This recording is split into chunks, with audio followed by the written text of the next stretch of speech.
नमस्कार, आप देख रहे हैं युग करवट न्यूज और आपके साथ मैं हूं शोभा भारती। पेश है आज का हमारा न्यूज बुलेटिन। आइए नजर डालते हैं हेडलाइन पर। मुकेश अंबानी के घर के बाहर मिली संदिग्ध कार में मिला लेटर, धमकी भरे लहजे में लिखा, मुकेश भाई अभी तो ये ट्रेलर है। डीएम की कार से हल्की टकराई 108 एम्बुलेंस, गुस्से में डीएम ने कहा कि ड्राइवर को टायर के नीचे रख दो। नहीं दिखा भारत बंद का गाजियाबाद में जरा भी असर, जीएसटी कानून में बदलाव के विरोध में व्यापारियों ने किया प्रदर्शन। कांग्रेस अल्पसंख्यक प्रकोष्ठ ने उठाया सपा नेता की गिरफ्तारी पर सवाल, प्रेस वार्ता में सपा पर लगाया भाजपा की बी टीम होने का आरोप। और देश में फिर से बढ़ने लगी कोरोना मरीज की संख्या, कई राज्यों ने यात्रियों के आने पर लगाए कड़े नियम। मशहूर उद्योगपति और रिलायंस इंडस्ट्रीज लिमिटेड के चेयरमैन मुकेश अंबानी के घर के बाहर मिली संदिग्ध स्कॉर्पियो के भीतर एक लेटर भी मिला है जिसमें धमकी दी गई है। यह लेटर मुकेश अंबानी और उनकी पत्नी नीता अंबानी को संबोधित किया गया है। लेटर में टूटी फूटी अंग्रेजी में कहा गया है कि मुकेश भाई अभी तो यह ट्रेलर है। इसके बाद मुकेश अंबानी के घर की सुरक्षा और कड़ी कर दी गई है। घर के बाहर कमांडो तैनात कर दिए गए हैं। मशहूर उद्योगपति और रिलायंस इंडस्ट्रीज लिमिटेड के चेयरमैन मुकेश अंबानी के घर के बाहर संदिग्ध स्कॉर्पियो मिलने से मचे हड़कंप के बीच एक और बड़ी खबर आई है। कारोबारी मुकेश अंबानी के घर के बाहर मिली संदिग्ध कार से एक धमकी भरा लेटर भी बरामद हुआ है। मुंबई पुलिस के सूत्रों के मुताबिक यह लेटर मुकेश अंबानी और उनकी पत्नी नीता अंबानी को संबोधित करते हुए धमकी भरे लहजे में लिखा गया है। टूटी फूटी अंग्रेजी में लिखे गए इस पत्र में कहा गया है कि मुकेश भाई अभी तो यह ट्रेलर है। इसके बाद मुकेश अंबानी के घर की सुरक्षा और कड़ी कर दी गई है। घर के बाहर कमांडो तैनात कर दिया गया है। गुरुवार शाम को संदिग्ध कार मिलने के बाद मुंबई पुलिस बेहद सतर्क हो गई है। मुकेश अंबानी के घर के बाहर बड़ी संख्या में जवानों को तैनात कर दिया गया है। इस कार से जिलेटिन की 20 छड़ें बरामद की गई है। कार की नंबर प्लेट भी संदिग्ध मिली है, जिसके चलते शंकाएं और भी गहरा गई है। मुंबई के गामदेवी पुलिस थाने में अज्ञात लोगों के खिलाफ प्राथमिकी दर्ज की गई है। पुलिस ने अनेक धाराओं के तहत मामला दर्ज कर लिया है। मुकेश अंबानी के आवास अंटालिया के बाहर कमांडो तैनात कर दिए गए हैं। पूरा इलाका छावनी में तब्दील हो गया है। आसपास लगे सीसीटीवी कैमरे में रिकॉर्ड फुटेज की जांच की जा रही है। पुलिस के मुताबिक वाहन के नंबर प्लेट पर जो पंजीकरण नंबर है वह अंबानी की सुरक्षा में लगे एक एसयूवी के समान है। पुलिस का कहना है कि कार के अंदर से ही एक पत्र भी मिला है। ब्यूरो रिपोर्ट, युग करवट न्यूज। शाहजहांपुर के डीएम का एक वीडियो इन दिनों सोशल मीडिया पर जबरदस्त वायरल हो रहा है। इस वीडियो में डीएम इंद्र विक्रम सिंह को एक एम्बुलेंस ड्राइवर को यह कहते देखा जा सकता है कि ड्राइवर को टायर के नीचे रख दो, चढ़ जाए तो इसके ऊपर ठीक हो जाए। दरअसल डीएम की गाड़ी सरकारी अस्पताल में पहुंची थी तो वह 108 एम्बुलेंस से टच हो गई। फिर क्या था, डीएम का पारा चढ़ गया।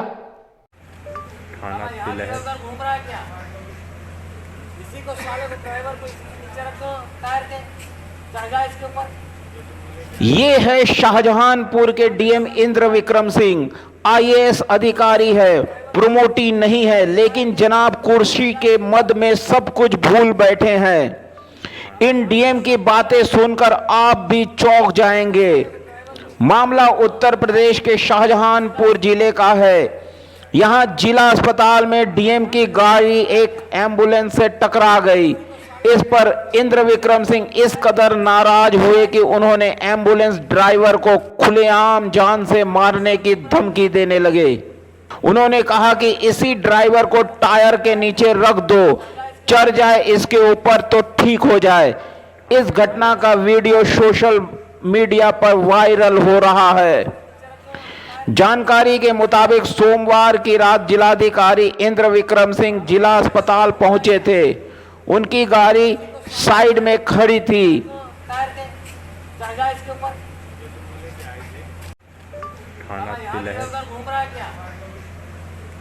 को साले को ड्राइवर को नीचे रखो टायर के जाएगा इसके ऊपर। इससे पहले भी डीएम पर अपने मातहतों को अपशब्द बोलने के आरोप लग चुके हैं। कुछ दिन पहले मेडिकल स्टाफ की मीटिंग में डॉक्टरों को गेंडा, गधा, घोड़ा जैसे अपशब्द कहने के आरोप भी डीएम पर लगे थे। ब्यूरो रिपोर्ट, युग करवट न्यूज। जीएसटी के नियमों में बदलाव, पेट्रोल डीजल की बढ़ती कीमतों और ई-वे बिल में आ रही समस्याओं के विरोध में व्यापारी संगठनों ने शुक्रवार को भारत बंद का आह्वान किया था, लेकिन गाजियाबाद में बंद का असर देखने को नहीं मिला। शहर के प्रमुख बाजार सामान्य दिनों की तरह ही खुले रहे और व्यापार भी सुचारू रूप से चला। यह बंद सुबह से लेकर रात 8 बजे तक था, लेकिन शहर के अधिकतर बाजारों में इस बंद का कोई असर देखने को नहीं मिला।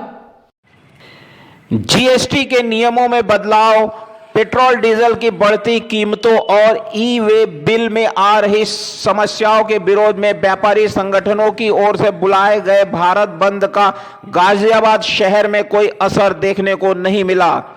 शहर के सभी प्रमुख बाजार सामान्य दिनों की तरह ही खुले रहे और व्यापार भी सुचारू रूप से चला।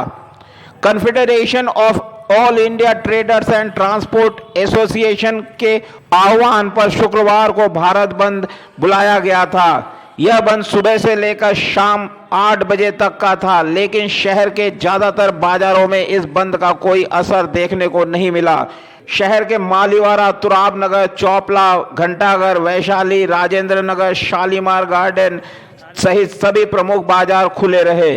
इन बाजारों में सामान्य दिनों की तरह ही कामकाज रहा।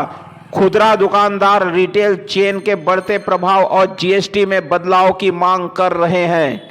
ट्रांसपोर्टर्स भी पेट्रोल डीजल की बढ़ती कीमत और ई-वे बिल में आने वाली समस्याओं को लेकर नाराज है, इसलिए इस बंद का आह्वान किया गया था, लेकिन शहर के अधिकतर बाजार खुले रहे। वहीं ज्यादातर व्यापारिक संगठन भी इस बंद में शामिल नहीं हुए। व्यापारियों का कहना है कि बंद से समस्या का हल नहीं निकल सकता है। ब्यूरो रिपोर्ट, युग करवट न्यूज। केंद्र सरकार की ओर से जीएसटी नियमों में बदलाव किए जाने के विरोध में गाजियाबाद में व्यापारियों ने प्रदर्शन किया। शुक्रवार को चौधरी मोड़ स्थित शिवा टावर पर सभी व्यापारियों ने जीएसटी कानून को और जटिल बनाने का विरोध किया। व्यापारियों का कहना है कि जीएसटी कानून से लगातार आ रही समस्याओं का हल निकल नहीं पा रहा है, उसमें जल्द से जल्द कानून को सरल किया जाए। व्यापार मंडल जिंदाबाद, व्यापारी एकता जिंदाबाद, व्यापार मंडल जिंदाबाद। जीएसटी नियमों में बदलाव करने के विरोध में व्यापारियों ने प्रदर्शन किया।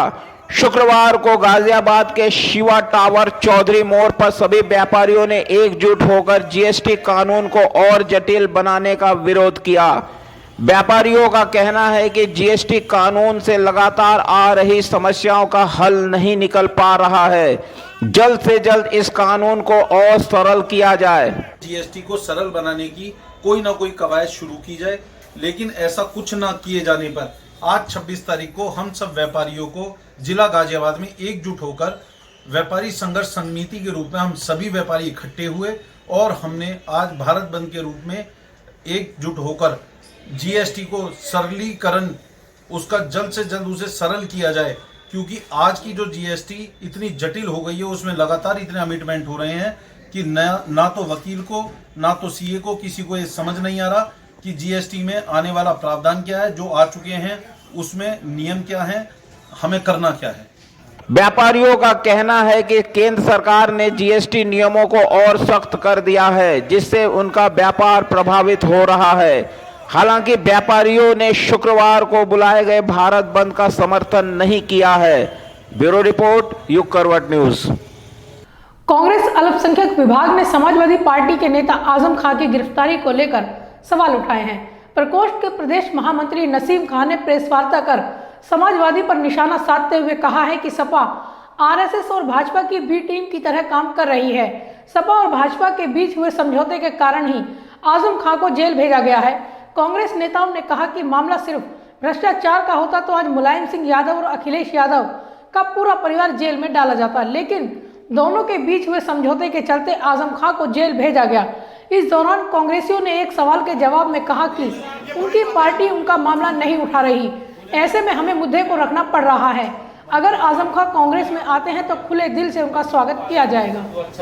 आजम खां अगर हमारी पार्टी में आएंगे, बड़े लीडर हैं समाजवादी पार्टी के अंदर, तो प्रदेश नेतृत्व फैसला करेगा, स्वागत करेगा एक एक अल्पसंख्यक कांग्रेस का, क्योंकि हम उनकी लड़ाई लड़ रहे हैं। वो तो लड़ाई नहीं लड़ रहे ना उनकी, उनसे पूछो ना वो वहां क्यों नहीं रहना चाहेंगे। जनसंख्या नियंत्रण पर कानून बनाए जाने की मांग को लेकर जनसंख्या समाधान फाउंडेशन और नए श्रम कानूनों के विरोध में सीपीएम ने शुक्रवार को जिला मुख्यालय में प्रदर्शन किया। प्रदर्शनकारियों ने कहा कि लगातार अपनी मांगों के लिए प्रदर्शन कर रहे हैं, लेकिन उसका निस्तारण नहीं किया जा रहा। इसके गंभीर परिणाम देश की जनता को भुगतने पड़ेंगे। संगठनों ने अपनी मांगों को लेकर ज्ञापन भी सौंपा। शुक्रवार को जिला मुख्यालय में अपनी मांगों को लेकर 2 संगठनों ने प्रदर्शन किया। जनसंख्या समाधान फाउंडेशन के कार्यकर्ताओं ने जनसंख्या पर नियंत्रण लगाने के लिए कानून बनाए जाने की मांग को लेकर प्रदर्शन करते हुए कहा कि देश में जनसंख्या तेजी से बढ़ रही है। इसकी वजह से उत्पन्न संसाधन, सामाजिक, आर्थिक एवं पर्यावरण संकट से देश में गृह युद्ध छिड़ सकता है। ऐसे में जरूरी है कि जनसंख्या नियंत्रण पर कानून बनाए जाएं। देश की आबादी 138 करोड़ को पार कर चुकी है। बढ़ती आबादी के कारण पर्यावरण पर भी असर पड़ रहा है। बढ़ती जा रही है, इससे हमारे देश में जो संसाधन है वो कमजोर पड़ते जा रहे हैं, कम होते जा रहे हैं, और एक बैलेंस जो यहाँ पर जनता का होना चाहिए वो भी बिगड़ रहा है।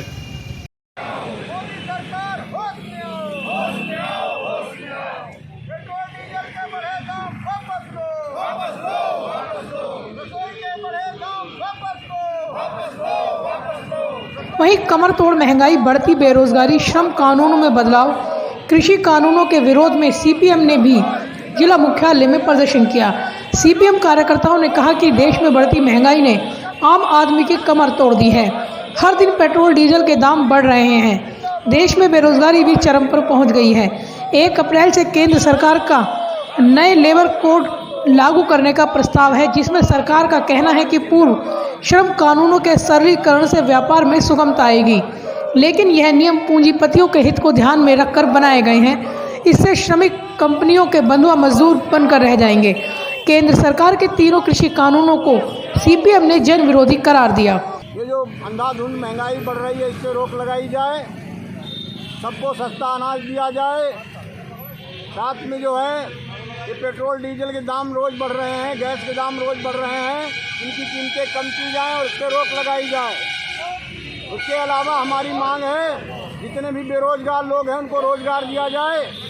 कल कारखानों में छटनी की जा रही, उस पर रोक लगाई जाए। जो मजदूरों विरोधी 4 कोड कानून बना दिए गए उन्हें रद्द किया जाए। श्रम कानून बहाल किए जाएं। इसके अलावा जो 3 कानून कृषि कानून बनाए गए हैं किसानों विरोधी, उनको तत्काल रद्द किया जाए। ब्यूरो रिपोर्ट, युग करवट न्यूज। उत्तर प्रदेश में महाराष्ट्र और केरल से आने वाले यात्रियों को कोरोना जांच के बाद ही प्रवेश दिया जाएगा। कोरोना की निगेटिव रिपोर्ट आने के बाद भी 1 सप्ताह तक क्वारंटाइन में रहना पड़ेगा, तो वहीं पॉजिटिव रिपोर्ट आने पर 14 दिन का अनिवार्य रूप से आइसोलेशन में रहना होगा। इन राज्यों से आने वालों की सूची जिला सर्विलांस टीमों को दी जाएगी ताकि इन पर निगरानी की जा सके। देश भर में एक बार फिर से कोरोना संक्रमण बढ़ने से राज्य सरकारें अलर्ट मोड में हैं। उत्तर प्रदेश सरकार ने भी अब प्रभावित राज्यों से यूपी आने वाले यात्रियों की निगरानी रखने के निर्देश दिए हैं।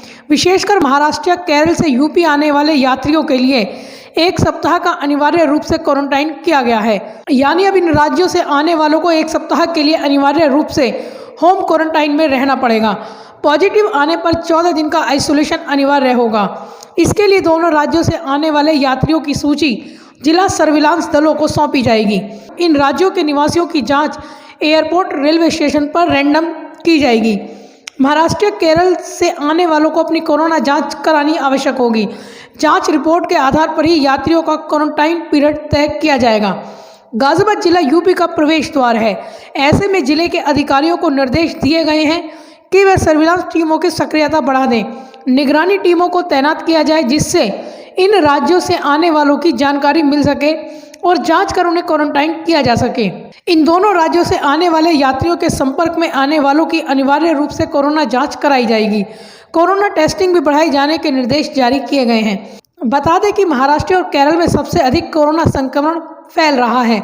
महाराष्ट्र के कई जिलों में लॉकडाउन भी लगाया गया है।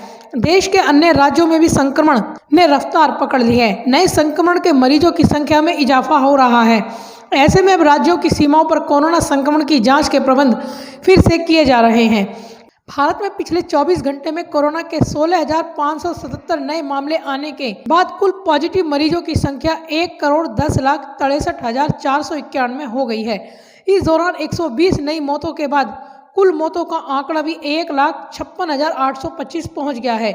पिछले 24 घंटे में 8,702 मामले बढ़ने से हड़कंप मचा हुआ है। देश में संक्रमण की रफ्तार सबसे अधिक महाराष्ट्र, केरल, पंजाब, तमिलनाडु, कर्नाटक और गुजरात में बढ़ रही है। सिर्फ इन 6 राज्यों में 86.18% नए मामले दर्ज किए गए हैं। महाराष्ट्र में कोरोना संक्रमण की हालत बद से बदतर होती जा रही है। इसके चलते अमरावती में लॉकडाउन लगा दिया गया है। ब्यूरो रिपोर्ट, युग करवट न्यूज।